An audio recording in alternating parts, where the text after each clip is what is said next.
Hello, আসসালামু আলাইকুম viewers. আমি ইয়াকুব, সবাইকে জানাচ্ছি মাহে রমজানের শুভেচ্ছা। তো আপনারা জানেন আমি একজন ফটোগ্রাফারদের রমজান মাসে কাজ থাকে না বললেই চলে, খুবই কম। তো বাসায় বসে থাকতে থাকতে বোর হয়ে যাচ্ছিলাম, তো হঠাৎ করে মাথায় চিন্তা আসলো যে আমার যেহেতু একটা বাইক রয়েছে, তো আমি আজকে রাইড শেয়ার করব। তো দিন শেষে কিরকম এক্সপিরিয়েন্স হয় সেটাই আপনাদের মাঝে শেয়ার করব। আর যদিও আমি একজন প্রফেশনাল একজন পাঠাও রাইডার না, তো প্রথমত এই কারণে যাচ্ছি আমি পাঠাও অ্যাপ রেজিস্ট্রেশন করতে তাদের অফিসে। তো অ্যাপ রেজিস্ট্রেশন করার পরে আমি বের হয়ে যাব। যাওয়ার পথে যদি এর মধ্যে আমি কাউকে পাই অফলাইনে, তো তাকে রিসিভ করে নিব। তো দিন শেষে কিরকম একটা অভিজ্ঞতা হয় সেটাই আমি আপনাদের মাঝে শেয়ার করব। পাঠাও না, আমি ওভারে রেজিস্ট্রেশন করেছি, এখন বনানী রয়েছি। তো এখান থেকে শুরু করছি, দেখি ইতিমধ্যে অনলাইনে রয়েছি, আমি দেখি কোনো মেসেজ আসে কিনা।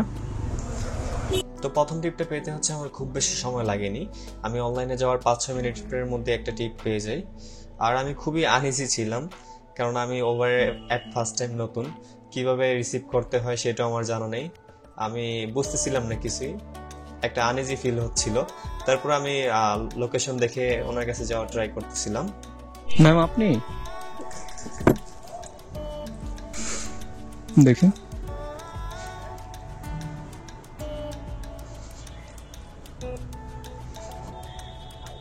হয়েছে? ওঠে বলতেছেন না? ফাইনালি আমি একটা টিপ পেয়ে গেলাম বনানী থেকে ধানমন্ডি যাওয়ার পথে। তো আমি টিপ শুরু করেছি প্রায় আরো 10 মিনিট আগে, জামের মধ্যে ছিলাম, তখন এই কারণে ভিডিও অন করিনি। তো আমার ফার্স্ট টিপ এক আপু। আমি লাকি কিনা জানি না। তো আমি খুবই আনইজি ছিলাম, আনকমফোর্ট ফিল করতেছিলাম। আর এই অ্যাপ সম্পর্কে আমার অত ভালো আইডিয়া নেই। আমি প্রথমে ওনাকে খুঁজে পাচ্ছিলাম না, দেন ফাইনালি ওনাকে খুঁজে পেয়েছি। তারপর রাইড শুরু করেছি। আর এটা এমন একটা আমি দেখতেছি, এখানে কত টাকা শো করে ওইটা আমি দেখতে পারতেছি না, কত টাকার ভাড়া ওইটা শো করতেছে না। হয়তো ওনার ফোনে শো করে, বাট আমার ফোনে শো করছে না এরকম। বলতে বলতে চলে আসলাম ধানমন্ডিতে। ধানমন্ডিতে আসতে খুব বেশি সময় লাগেনি। টোটাল রাস্তা ছিল 13 কিলোমিটার। 13 কিলোমিটার রাস্তায় বিল আসছে আপুর 207 টাকা। ম্যাম, খুরসা দিতে হয়, আমার কাছে ভাঙতি একবারে নেই। আপুর কাছে ভাঙতি ছিল না বিদায় পেমেন্টটা আমি বিকাশ করে নিই। পরবর্তীতে আপু চলে যায়, আমি নতুন আরেকটি টিপ খোঁজার শুরু করি। তো টিপ খুঁজতে না খুঁজতেই আপু যাওয়ার পরে সাথে সাথে আরেকজন ভদ্রলোক আমার গাড়ির সামনে হাজির। সে অফলাইনে যাওয়ার জন্য আমাকে বলছে। ধানমন্ডি আসার পরে আরো একটি টিপ পেয়ে গেলাম। উনি যাবে আমার এলাকায় কোনাপাড়া, ডেমরা কোনাপাড়া। তো এই টিপটা অফলাইন থেকে নিয়েছি, তো এটা মোটামুটি ভালো আর্নিং হবে। 300 টাকার একটা টিপ। আগেটা ছিল 210 টাকা। তো এখান থেকে আমার পকেটে আসছে 290 টাকা, 190 টাকা। তো খারাপ না। খুব থ্যাংক ইউ। তো ভিউয়ার্স, দ্বিতীয় টিপ কমপ্লিট করলাম, 300 টাকা। এটা আসছি ধানমন্ডি থেকে ডেমরা কোনাপাড়া।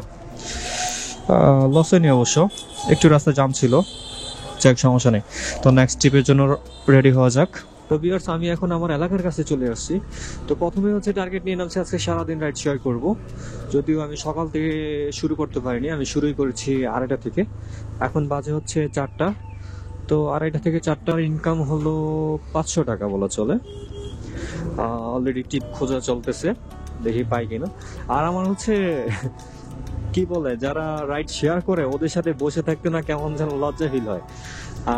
মন যায় না যে এত বড় গাড়ি নিয়ে ওদের সাথে বসে থাকি। বেসিক্যালি এটা পালসার N160, তার মধ্যে আমি এটাতে 250 স্টিকার লাগায় রাখছি, যে কারণে এটা রিয়েলি মনে হয় 250, বাট এটা 160। তো এখন যাচ্ছে স্টাফ কোয়ার্টারের দিকে, ওইখান থেকে টিপ খোঁজা শুরু করব। হ্যাঁ ভাইয়া, কোথায় আপনি? দোকানের সাথে দেখেন কালো একটা বাইক, এই যে যেদিকে। স্টাফ কোয়ার্টার 5 মিনিট বসেছিলাম, বসে থাকার পরে অফলাইনে কোনো কাউকে পাইনি। দেন অনলাইনে একটা মেসেজ আসলো, তারপর ওনাকে আমি রিসিভ করলাম। উনিও আবার ধানমন্ডি যাবে, ধানমন্ডি থেকে আসলাম, আবারও যেতে ধানমন্ডি। এটাই বাস্তব। আমরা রামপুরা দিয়ে যাই। হ্যাঁ, গুলিস্তানের এই রাস্তা পুরো জাম। দিতে দিতে কিছু কথা বলি, আপনাদের মধ্যে শেয়ার করি। তো এখন পর্যন্ত এটা নিয়ে হচ্ছে থার্ড টিপ। টিপ পাওয়ার জন্য কিছুটা অপেক্ষা করা লাগে, আর সবচেয়ে বেশি বিরক্তকর হচ্ছে জামের মধ্যে পড়ে থাকা। আর সবচেয়ে বড় কথা হচ্ছে এই প্রফেশনে অনেক ধৈর্যের প্রয়োজন। যার যত ধৈর্য সে তত আর্নিং করতে পারবে। তবে বসে থাকার চাইতে অনেক ভালো, আমি যা বুঝতেছি বা দেখতেছি। আমি যেটা বললাম যে 2:30 বাজে বের হয়েছি, এখন বাজে হচ্ছে মেবি 4:30। 4:30। এই টিপটা কত টাকা হয় সেটা আমি জানি না, ওনাকে নামা দেওয়ার পর দেখতে পারবো কত আসছে ওনার বিল। তবে যারা বেকার আছে, যাদের বাইক আছে, যদি তারা ইচ্ছে করে তাহলে রাইড শেয়ার করতে পারে। এটা খুবই ভালো একটা দিক বসে থাকার চাইতে, অন্তত বেকারত্ব দূর হচ্ছে। মনে হচ্ছে লস হয়ে গেছে, কেননা প্রচুর জাম। 4 কিলোমিটার রাস্তা যেতে এখানে ম্যাপে 34 মিনিট দেখাচ্ছে, তারপর সিগন্যাল ছাড়তে ইচ্ছে না, এরকম একটা পরিস্থিতি। ছেলেটি ভালোবাসা বিক্রি করতেছে, আপুটি সম্ভবত কিনবে। এই সবগুলো ফুল হচ্ছে 40 টাকা চেয়েছে তারা। 40 টাকা হিসেবে খুব বেশি চায়নি। আপুটি নিয়ে নিচ্ছে ফুলগুলো। 3 নম্বর টিপ শেষ হওয়ার কাছাকাছি চলে আসছি। এখন হচ্ছে সংসদ ভবন আর জিয়া উদ্যানের পাশ দিয়ে যাচ্ছি। তো রাস্তার ভিউটা অনেক সুন্দর লাগতেছে, পশ্চিম পাশে সূর্য হেলে যাচ্ছে। তো ভিউটা আসলে অনেক সুন্দর লাগতেছে, ক্যামেরায় কিরকম লাগে সেটা জানি না। 3 নম্বর টিপটাতে আমার বেশ কিছুটা লস হয়েছে, কেননা এটা হচ্ছে 17 কিলোমিটার একটা রাস্তা ছিল, আর রাস্তায় খুবই জাম ছিল। এখন রাস্তার ভিউটা অনেক সুন্দর লাগতেছে, যা দেখে হয়তো আপনারা ভাবতে পারেন যে রাস্তায় কোনো জাম ছিল না, বাট প্রচুর জাম ছিল। 1 ঘন্টার উপর লেগেছে আমার 17 কিলোমিটার রাস্তা পার হতে। 277 টাকা না, হিসেবে লস হইলো 276 টাকা। 1 ঘন্টায় 276 টাকা। আর আগে টিপটা অফলাইনে নিয়েছিলাম, আধা ঘন্টা লাগছে 300 টাকা। এই টিপটা অনেক লস হয়েছে, যা বলার বাইরে। যাই হোক, কিছু করার নাই, কোনোটাতে লাভ হবে কোনোটাতে লস হবে, সব মিলেই হচ্ছে রাইড শেয়ার করা। 3 নম্বর টিপের পরে আর কোনো টিপ পাচ্ছিলাম না আমি, এখানে অনেকক্ষণ বসেছিলাম। পরবর্তীতে এখানে আমি ইফতার করলাম। ইফতার করে আবারও টিপ খোঁজা শুরু করি, বাট পাচ্ছিলাম না কিছুতেই। দেখতে দেখতে হচ্ছে সন্ধ্যা নেমে যায়, সন্ধ্যার পর রাত হয়ে যায়। তো ইফতার করার পরে পাচ্ছিলাম না কিছু টিপ। তো বারবার খালি সামনে গেছিলাম যে এখানে না, একটু সামনে গেলে হয়তো পেতে পারি। বাট ইফতারের পর মানুষ যাতায়াত খুবই কম করে, এই কারণে টিপও পাচ্ছিলাম না। তো এক পর্যায়ে ধৈর্য হারাইতে হারাইতে সামনে যেতে যেতে এক পর্যায়ে টিএসসির কাছে চলে যাই। টিএসসির কাছ থেকে ঢাকা মেডিকেল এখানে বসে থেকে অনেকক্ষণ টিপ পাচ্ছিলাম না। পরে আরেকটু সামনে গিয়ে হানিফ ক্লাবের নিচে যেতাম, ওইখানে অনেক রাইডার ভাইদের সাথে বসেছিলাম, গল্প করছিলাম। অনেক সময় হয়ে গেছিল, তারপর ধৈর্য হারায়নি। পরে একজনকে পেলাম, সে হচ্ছে বুলতা গাউসিয়া মার্কেট যাবে। তো অনেক দূরের রাস্তা, 25 কিলোমিটার রাস্তা, ভাবতেছিলাম যাবো কি যাবো না। পরে ফাইনালি হচ্ছে তাকে নিয়ে রওনা দিলাম। 450 টাকা ভাড়া, 25 কিলোমিটার রাস্তা 450 টাকা। আসার পথে খালি আসতে হবে, তারপরও ভাবলাম যে যাই, আমার বাসাতে ওদিকে ড্যামরা, তো বেশি দূরত্ব না। তো ওনাকে নিয়ে চলে গেলাম। এটা হচ্ছে আমার লাস্ট ট্রিপ। এর মধ্যে হচ্ছে আমার ক্যামেরার অডিওটা নষ্ট হয়ে গেছে, রিয়েল অডিওটা পাওয়া যাচ্ছিল না। তো পরবর্তীতে এখন এডিটিং ডাবিং করে দিচ্ছি। আর ওনাকে নামাই দিতে খুব বেশি সময় লাগেনি, রাস্তা খালি ছিল যেমনটা দেখতেছেন।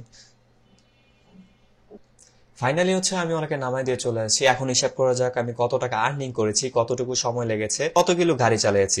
তো আমি হচ্ছে 2:30টার দিকে শুরু করেছি রাইড, 2:30টার দিকে, এখন হচ্ছে রাত 8টা বাজে, এতক্ষণ সময় লেগেছে। আর হচ্ছে আমি টোটাল 4টা টিপ মেরেছি। 4টা টিপে আমি 1240 টাকা আর্নিং করেছি। আর টোটাল গাড়ি চালাইতে হয়েছে আমার 97 কিলো। আর আমার গাড়িতে মাইলেজ পেয়েছি 45, অর্থাৎ 2 লিটার তেল গিয়েছে। 2 লিটার তেল হচ্ছে 250 টাকা। 250 টাকার তেল খরচ করে আমি আর্নিং করেছি 1240 টাকা, অর্থাৎ 1000 টাকা আমার পকেটে রয়েছে। খুবই ভালো একটা প্রফেশন, আপনারা চাইলে এটা বেছে নিতে পারেন। তবে এটাতে অনেক ধৈর্যের প্রয়োজন, ধৈর্য থাকতে হবে অবশ্যই। সবশেষে ভিডিওটি কেমন লাগলো আপনারা অবশ্যই কমেন্টে জানাবেন। আর এরকম আরো ভিডিও পেতে চাইলে অবশ্যই আমার চ্যানেলটি সাবস্ক্রাইব করে রাখুন। এতক্ষণ সাথে থাকার জন্য আপনাদেরকে অসংখ্য ধন্যবাদ।